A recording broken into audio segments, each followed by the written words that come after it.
The House, and thank you to the law enforcement officers that are here today, that have the courage to stand up here, and thank you to all of those out there that are doing the work that we need to get done, and too many times with not enough thanks. But lawlessness and disordered and unbridled chaos in the streets of our cities are robbing too many citizens of the opportunities that them and their families deserve in this state.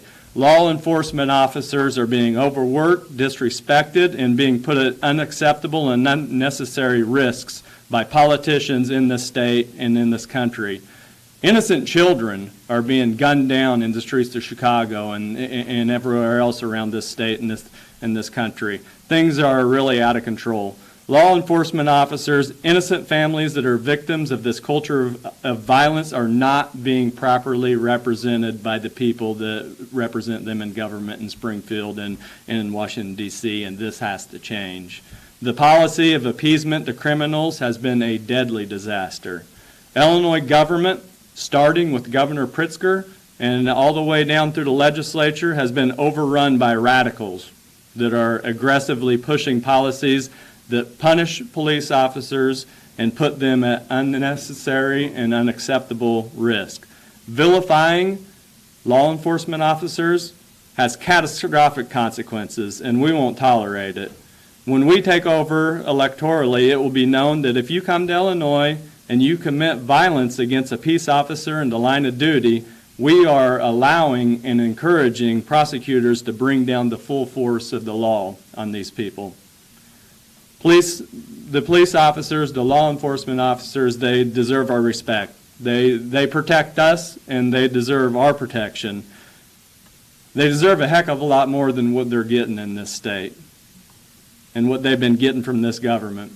And that's what they're going to get when we have real leadership in the state of Illinois. The culture of disrespect for law enforcement will be over. And at this time, I would like to introduce our very own Chief McFarland of the Effingham Police Department. Thank you. Good morning. I'm Chief McFarland of the Effingham Police Department. I would like to thank Senator Bailey for the opportunity to speak this morning, and I would especially like to thank my fellow law enforcement officers for being here today. Unfortunately, what I'm going to say isn't going to be a surprise to many in the room, and I guarantee it will not be a surprise to anyone wearing a uniform. We are experiencing an unprecedented spike in violent crimes. Last year, 73 police officers were killed in the line of duty due to criminal behavior. Of those 73, 24 were killed in what was described as unprovoked attacks. That means 24 of our brothers and sisters were murdered for going to work. Unprovoked attacks are far outpacing any other factor in line of duty deaths, and at a 30-year high.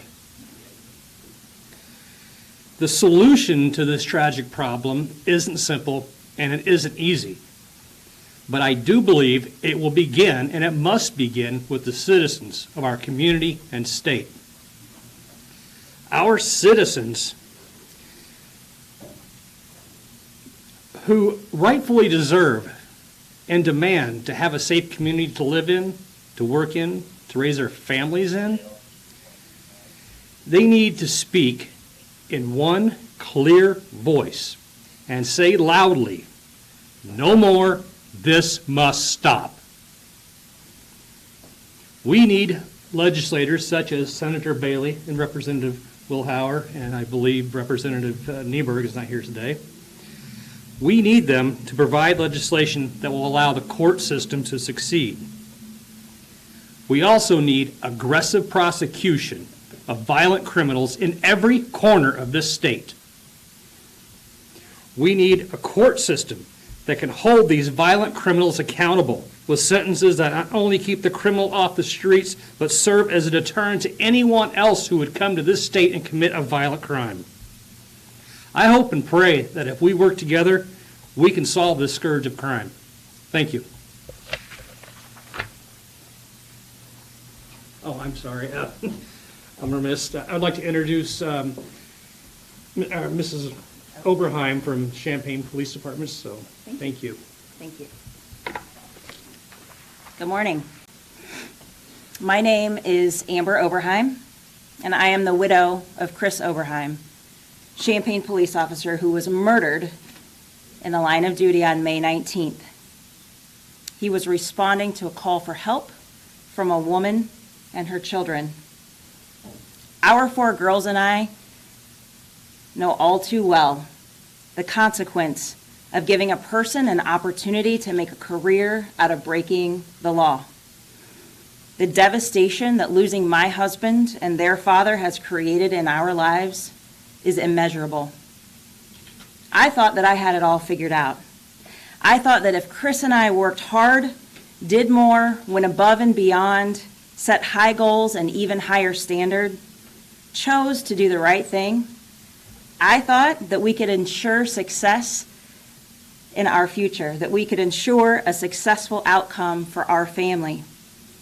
While I will never regret making those choices, what I have come to understand that is even when you make a choice to follow a straight path, there are crooked people in our country that have been given an opportunity to take it all away in a blink of an eye.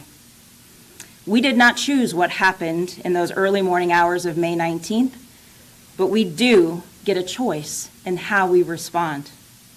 I am here today in support of my husband's brothers and sisters in uniform. I am here today in support of all police spouses, families, and friends. I am here today in support of all survivors of line of duty deaths who share our unfortunate fate. I am here today to stand up for you, to respect you, advocate for you, and honor you and all officers who have paid the ultimate price. The current attack on law enforcement officers is unprecedented. It is not only our privilege and our honor to advocate for law enforcement officers and their families, it is our responsibility.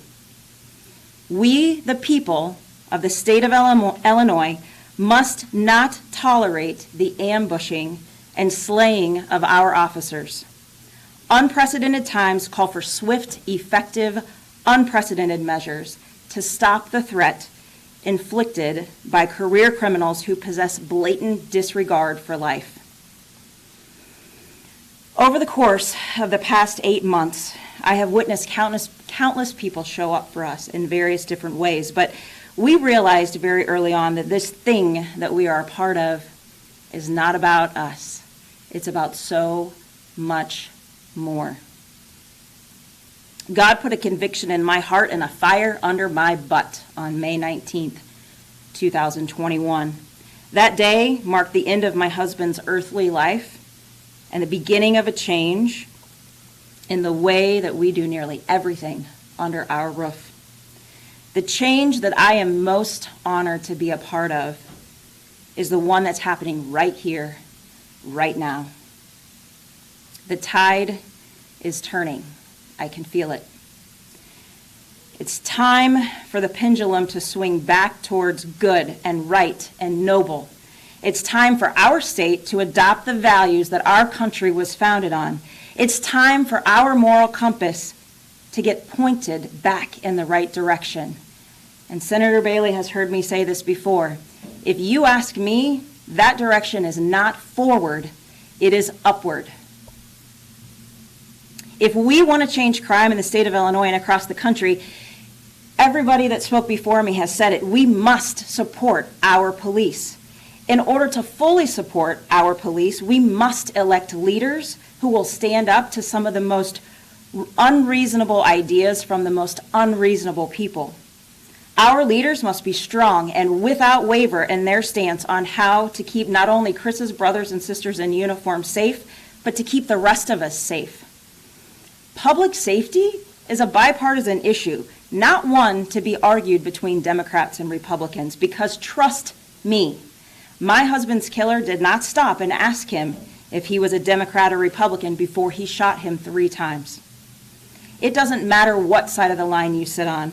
Bullets are flying in the streets of Illinois and they don't differentiate between political parties.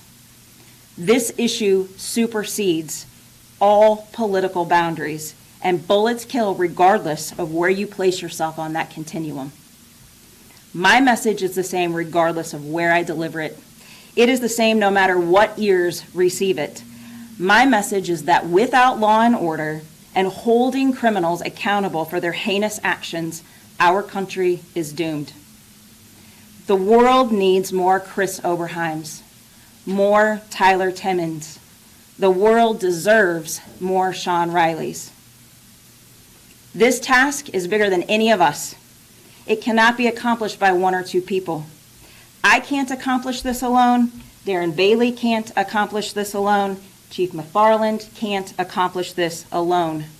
We need a collective group of people who are sick and tired of the way that this state is being run and stand united in support of law enforcement. We need to be that change to restore Illinois. Officers, I leave you with one, actually make it two, last thoughts. The first one comes from my family. Always remember, never forget, stay in the fight. The second comes from Joshua chapter 1, verse 9. Be strong and courageous. Do not be afraid. Do not be discouraged, for the Lord your God will be with you wherever you go. Thank you.